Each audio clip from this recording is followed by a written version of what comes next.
The following is a Tony Lasano podcast, an Opie show on the Radio Misfits Podcast Network. This is Free Kicks.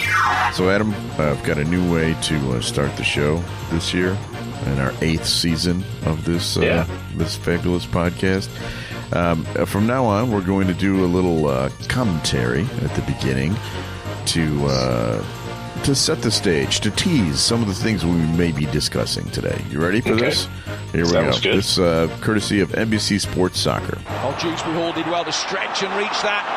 And there's space for Jack Grealish making his way forward. Cut in by Grealish. And it's Evertonian ecstasy.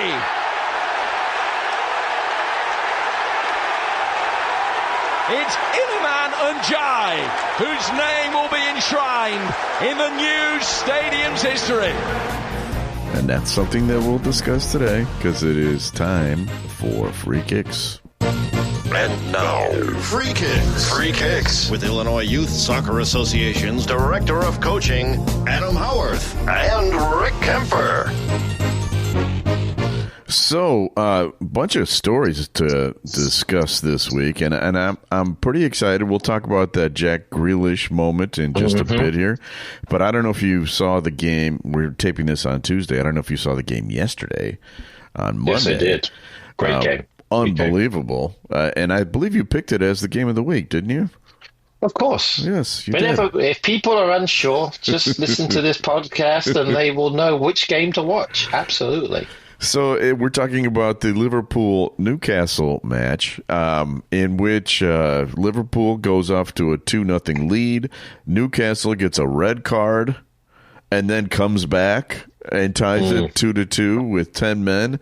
And then in the final minutes, 16-year-old kid, 16-year-old kid named Rio comes on. I'm like, who is this kid?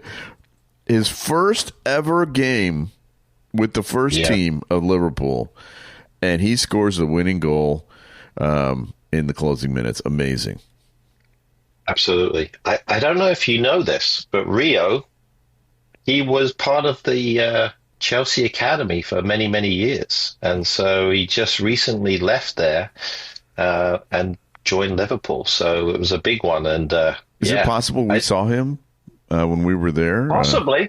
Probably. There's probably a good chance that he was floating around there at the academy. Absolutely. Amazing. And it had to be him. And not to change the subject, but it was definitely a weekend of the young players, because we had another 15-year-old player make his debut as well. So the two young players that came in, he was playing for Arsenal. Right. What an amazing game yesterday. And that third goal, tremendous goal, by the way. It was. The way it came across, and he just smacks it in first time. Really, really good. And he was born in 2008, by the way, just so that makes you feel. Oh, my God. Oh, wow. You got T-shirts. You got T-shirts older than him. That's the thing. For sure, I do.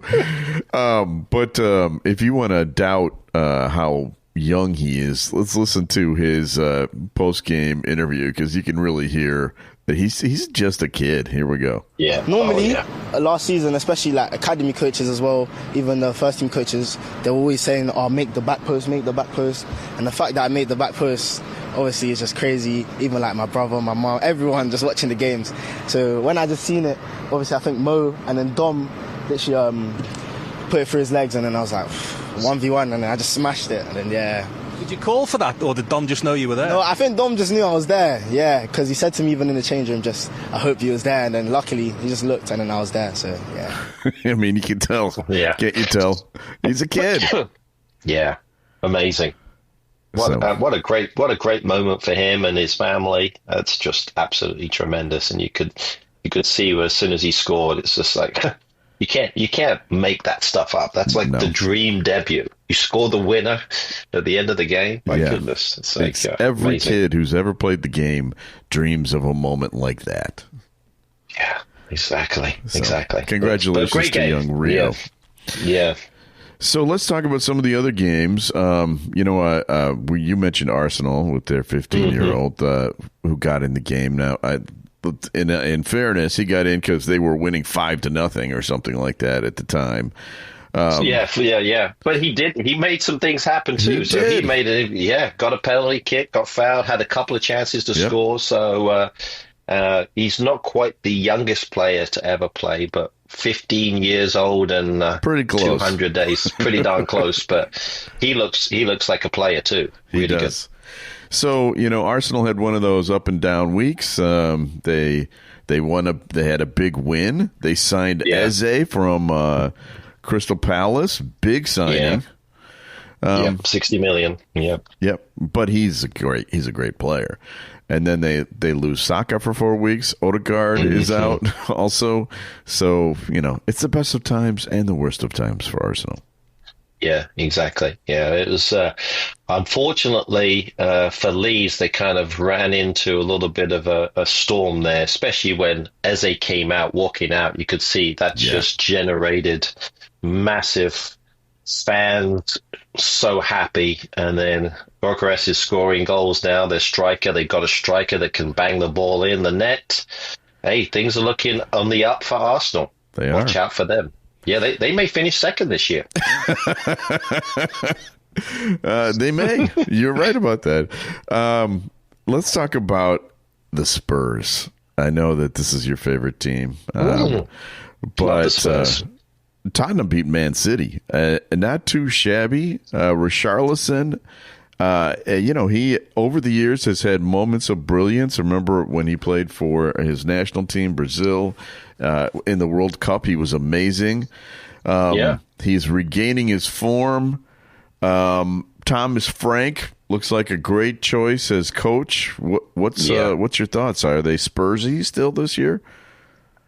Yeah, I mean, again, I'm going to hold my judgment here. If you remember last year, Ange Postecoglou got off to a great start as well. He 8 did. wins, couple of losses, and they were top of the table right there.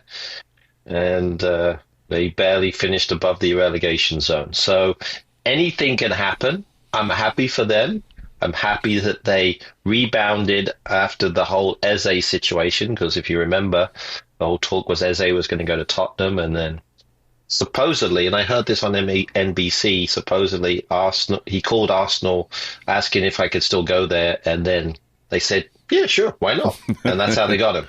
Yeah, but exactly. Maybe a little bit more detailed than that, but I'm happy for Tottenham. I think Thomas Frank you're absolutely right. He's a great manager. I think he'll do a good job from an organization standpoint. And for whatever reason, Tottenham seems to have this kind of this number on Man City. They've beaten them quite a few times, and they've been very successful. Although arguably the biggest game that they should have won was in the Champions League a few years ago when Man City beat them, but in the final. But True. Still, great result for them. That is true. Now, you were talking about how Eze just picked up the phone and called Arsenal. Jack Grealish, who's now with Everton, basically did the same thing, called David Moyes, the manager, and said, if I come there, what will you do for me? And he basically won him over on the phone. And there he is in his first game in the new Everton Stadium. He gets 2 assists. And we played the audio at the beginning. Everton wins. Everyone's happy in Liverpool. Yeah. What a great day for them. Brand new stadium. Unbelievable in terms of the atmosphere. They're glad. Well, they're not glad all over. What do they sing? You know the songs for it. They were singing Everton, the Cars one. I can't remember what it is, but they were singing loudly in terms of the songs. And they were very, very happy that Grealish is now playing for them. They've got a solid goalkeeper in Pickford. They do. Their back four is always pretty decent. They're going to be able to hold teams off, and these are no gimmies in terms of the team that they beat. They beat a very good Brighton and Hove Albion team that's always in that top group. So give them a lot of credit. And well done to you Everton. mentioned Pickford. He saved a penalty in that game. Exactly. Yeah, that's why he's my goalie on my fantasy team. Yep. Always. He does have a punchable face, I will say. I mean, there's something about him. He just looks like it's a little harsh. Oh yeah, I'll grant you that, but it just looks like, God, just something about him I just don't like. But let's give him credit because he is a great goaltender. Mm-hmm. I don't know. You love when I use that term, goaltender. Yeah, exactly. Yeah. All right, let's talk about Manchester United. Speaking of missed penalty kicks, did you see this? The highlight of this? I did see the highlight. I didn't see the whole game, but I did see it. My goodness. And I totally agree with your thought. He was being a big baby. Oh, my God. We're talking about baby. Bruno Fernandes. If you didn't see it, he was bumped. Barely bumped by the referee walking around behind him before he took his penalty kick. And he had a complete freaking meltdown. I know. I've never seen anything like it. Yeah. It's very strange that put him off so much, and they were joking that the ball's still coming down because he hit it so far over the bar. And there was I think I saw a meme because it's the Fulham Road where there was Chelsea player was walking behind and he said, "Oh, your Chelsea player heading to training just got hit by the ball from Bruno Fernandes penalty kick." But it's so true. Yeah, it was. It was not a good day for Man United. I guess the positive is they didn't, they got another point. They got a point out of the deal, but they scored a goal. Actually, it was an own goal, but they scored a goal. Yeah. But not their best performance. Certainly not as good as what they performed the week before. Right. And maybe the whole penalty and everything else around it could have had an impact on it, but. Still, how weird. Very strange. Very strange. I like to do a weird stat of the week, and this week I wanted to see who has missed the most penalties in Premier League history. I'm just curious. And of course, as you'd expect, it's really some of the biggest stars, right? Because they're the guys that take the penalty kicks.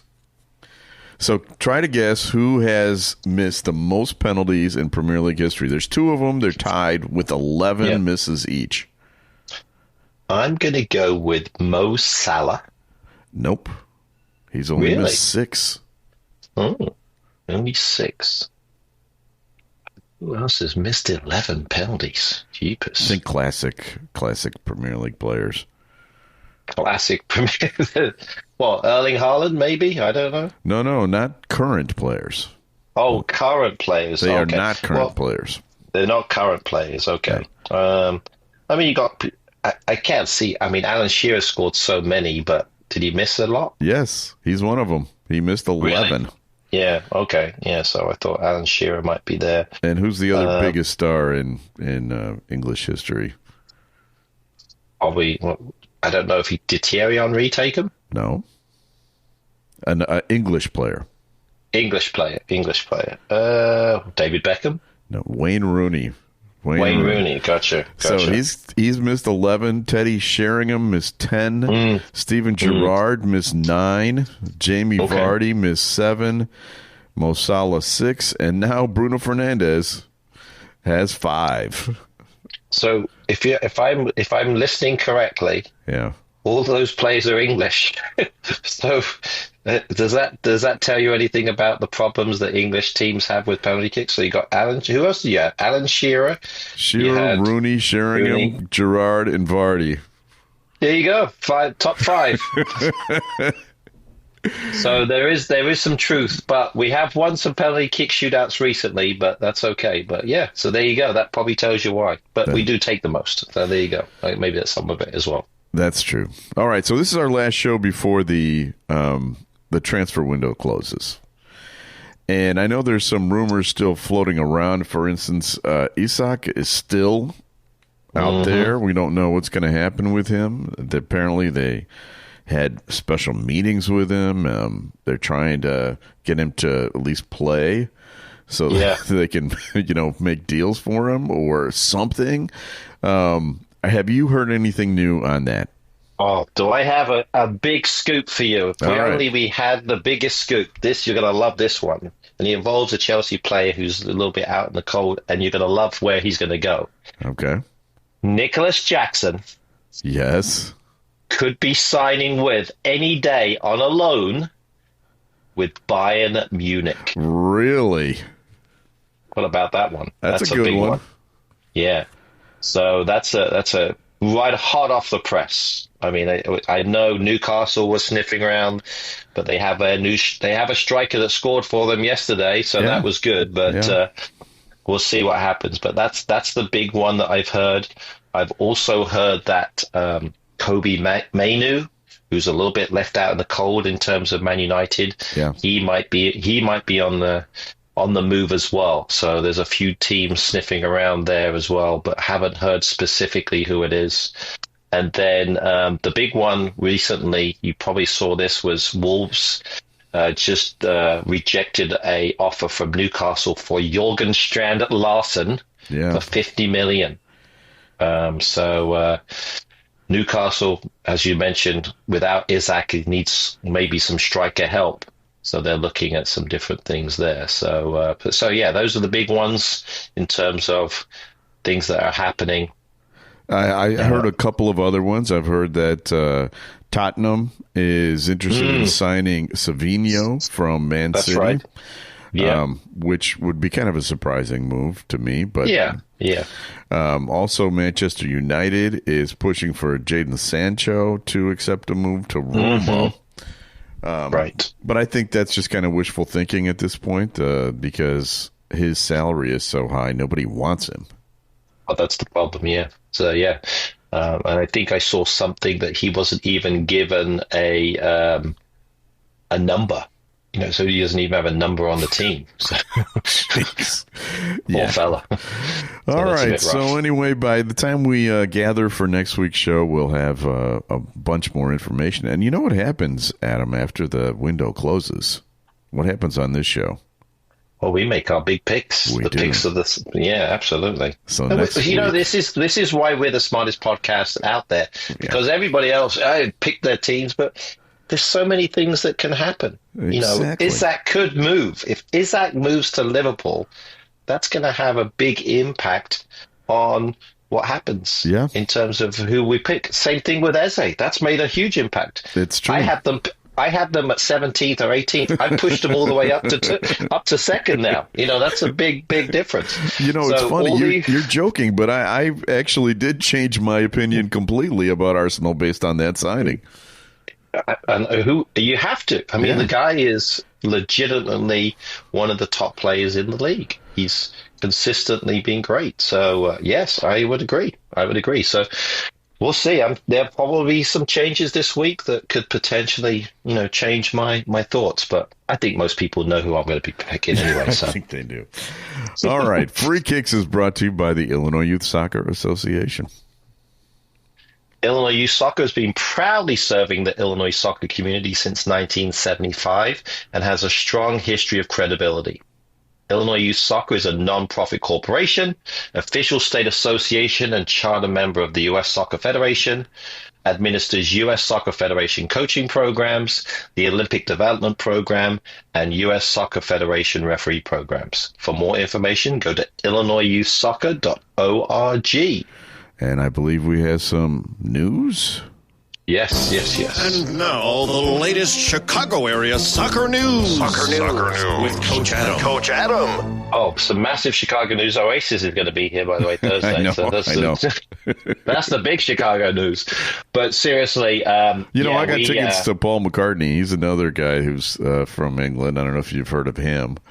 Yeah, he was with some band, I can't remember something. I think, bugs named after some bugs or something. Yeah, it was an Oasis tribute band, but yeah, exactly. Not quite as good as the Gallagher's, but they're up there. They're up there. They've had a few songs, a few hits. Yeah, those are good. But so the big thing for us coming up, so we have our start of the year. Get everybody ready to go for their league seasons, as a lot of teams are actively involved in tournaments and different things. But we are going to be doing a virtual Coaches Connection meeting. That's going to be this next Wednesday, September the 3rd. And that's going to be with a good friend of us who we've been working with. It's through My Mentor is going to be our guest. James Baker's going to be doing a presentation on just basically his interface, his programming, what he does, and how we've utilized it within Illinois youth soccer. It's been really a good tool for continuing professional development for our coaches, especially within our Olympic development program. And so we're really keen to be working with them again. And where is he based? He's actually based in England. Okay. Yeah. So he works with some professional clubs, and our one particular listener needs to listen because he does work primarily with Aston Villa. So Aston Villa use that within their academy. So I know they're working with other groups and different associations, but that's a big one. So, but, big news, good news and bad news. The good news is that you've got this esteemed speaker. The bad news is no donuts because it's virtual. Yeah, exactly. So the nice thing is you can bring your own donuts and eat them at your own will. Okay. And if you turn your camera off, nobody's going to see all the drool of the jam through it. So it's a win-win. So make sure people have their virtual stuff. And then we'll also give updates, courses that we've got coming up. Things that are going to be happening within the next year already, lots of developments in terms of courses, and then also preparation for our fall tournaments. We've got our State Cup and our President's Cup and Illinois Cup coming through, as well as things going on in the spring. So, yeah, it's going to be very busy, but that's how we like it. So it's all good. So you do stuff outside of this podcast?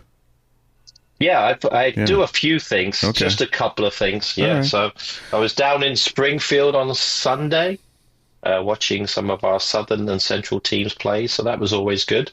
So we're working with some ODP stuff there. So if there's people in Central Illinois that are listening, we're going to be doing some ODP training sessions down in Central Illinois. So look out for that as well. Time now to guess the Premier League star. So I'm going to warn you, this week's Premier League star was chosen by my son, who's angry with you. So yeah, he's always angry with me. Yeah. This one's going to be difficult, all right? But it's legit. Remember, Premier League star, not Premier League. He's played one game, Rio Nagoma. Okay, he's now a star. Okay, I'll get it. All right, whatever. It's not him. Okay. Because this week's Premier League star is 30 years old. All right. And he's currently playing for his second Premier League club. This time he's here on a loan from a club in Germany. And not just any club in Germany. The club in Germany. Okay. So he's on loan from Bayern Munich. That's is what correct. You're saying. That is correct. He's a defensive midfielder. He's Portuguese. He has 34 caps for his national team. So you know. Is it? Yeah. Is he playing for Wolverhampton Wanderers? He is not. That's a good guess, though. Most of the Portuguese guys go there. That's why I was going with it. His current team is in London. All right, but it's not Fulham. It's not Chelsea. It's not West Ham. It's not Arsenal. It's not Brentford. It's not Crystal Palace. So that eliminates almost everybody. But except it for could one. well be could well be the team that's top of the table right now. Yes, I think so. Yeah, they're only top of the table because they are goal differential, right? So that's the only thing. Right. Interesting. So, and again, how many games has he played, would you say? Well, for this club, because he just joined them, he's only played 2 matches for them. But he did play the first 2 matches. Interesting. Okay. He did play both matches. I probably don't even remember him playing much in those games. Well, he's in there. He wears number 6. And he's from Portugal? He's from Portugal. Now I'm wondering if they are the top of the table. And I do think they've won both of their first 2 games. And he's playing with Arsenal? No, he's not playing with Arsenal. Oh, I thought, okay. That's why I was thinking, okay, so he's obviously playing with Tottenham. They are joint top of the table. Yes. So, yeah, he's playing there. Okay, gotcha. That makes a lot of sense. For whatever reason, I had that in my head. And yes, of course, he is playing well. I'm surprised that he is doing as well as he has, but he scored a goal in the first game, I believe. So that was really good. So this has to be João Palhinha. Very good. Yes. On loan from Bayern Munich. Okay. Yes. So I was thinking of some Portuguese players at Arsenal, but that's all right. It's all good. Yeah, he had a pretty good year with Fulham a couple of years ago. Yes, he did. And I think they even named him like the player of the team that year. So so as far as I'm concerned, that qualifies as a star. Yeah. I mean, when you're playing for some of the biggest clubs in Europe, like Bayern Munich and Tottenham. But Bayern Munich is not in the Premier League, just so Sean knows that. And so you've come from here, and he played for Fulham, scored maybe a dozen goals or so for Fulham. Yeah. Great. That's good. But really, as a star, potential. He has star potential, so I'll give you that. So maybe we could change the the Premier League star with potential. There you go. Okay, it's a little wordy, but we'll see what we can get the new jingle ready for that. But in the meantime, it's time for another feature. Yep. Now time for Adam's Weekend Soccer TV Tip. All right, so you made the right call last weekend. Yeah, well, I know we're all going to be glued in to watching Sunderland versus Brentford on Saturday because that's the barn burner. No, although I'm giving those Sunderland and Brentford fans a bit of grief, but that's a game on Saturday. But there's only one game to watch here. Okay, other than Chelsea Fulham at 6:30, that's a derby. That's definitely a derby. They're only a few miles apart. Absolutely, but this is going to be the game of the weekend. Could be the game of the season. Liverpool at home versus Arsenal. Yeah. It's going to be the big one. 10:30 in the morning, Sunday. Probably going to be on NBC. That's going to be a big, big game. So I must say I'm a little nervous about this one after watching their defense the first two games. Hasn't been good. I agree. I think they've got to shore that up. I mean, they can certainly score goals. I mean, to come back, though, after being up to 2-0, then they get brought back to 2-2, and then they score to make it 3-2 in the 99th minute, whatever it was, the 100th minute. So fantastic result for them. You know, it's going to be a great game. As a Liverpool supporter, this is like the first team I've ever been a supporter of in any sport, in which at the very end of the game, I still feel like they've got a chance to win. Yeah. They have that much firepower. It is fun to watch, but it's a little nerve-wracking too. Well, and I think defensively, you have every right to be nervous. I mean, when you look at the players that they've got, they're just all a little bit older. And Kirkez is not quite at it yet. He's still figuring things out. But Konate doesn't look like he was the same player as last year. Van Dijk is... I think he still looks good, but he's having to cover Konate a lot. And if I remember, I think they played Szoboszlai in the back in the last game, so he was playing like right back. Yeah. So that's not good. That's not good. So I think you're absolutely right when you think about the issues they've got in the back. You've got Andy Robertson, but you've got two left backs. That's the problem. Do you play a left back on the right? So I don't know. We'll have to see. Well, we'll find out because you gave us the tip to watch. You said Sunday? Sunday 10:30. Sunday 10:30. Okay, great. Free Kicks is brought to you by Green White Soccer Club. Go to greenwhitesoccer.org to find a team for you or your child. We have teams from ages 7 all the way through 57. Actually, you know what? There's a few of our guys that are over 60 now, which is insane. Yeah. I actually thought about playing with them because they have an over 60 league. And then I realized that the players that can still play at the over 60 league, they were the good players in the over 50 league. They were the good players in the over 40 league. That makes sense. Yes. I'll never catch back up with where I was when I was 17. Yeah. You know, they have walking soccer now. Have you heard of that? There's a new game. No. All right. Now we're talking. Yeah. We'll talk about that. We'll do a whole feature on walking soccer. Okay. It's unbelievable. It's really quite popular. Yeah. All right. Well, listen, we have people to thank. We need to thank executive producer Tony Lasana with Opie Shows. We have to thank Ed Silla with the Radio Misfits Podcast Network. Great Talk Radio isn't dead. It's just moved to a better place with RadioMisfits.com. And you know what? Next week, we close the window. We close the transfer window. And Adam and I will be making our predictions, our top 4 and bottom 3 predictions. So you'll want to tune into that because that's one of the highlights of the year. And we will be back again next week with a brand new episode of Free Kicks. The preceding was a presentation of the Radio Misfits Podcast Network. Find our other great shows on iTunes, Stitcher Radio, and at RadioMisfits.com. Thank you. This has been a presentation of Opie Productions. Tony, can you shut up?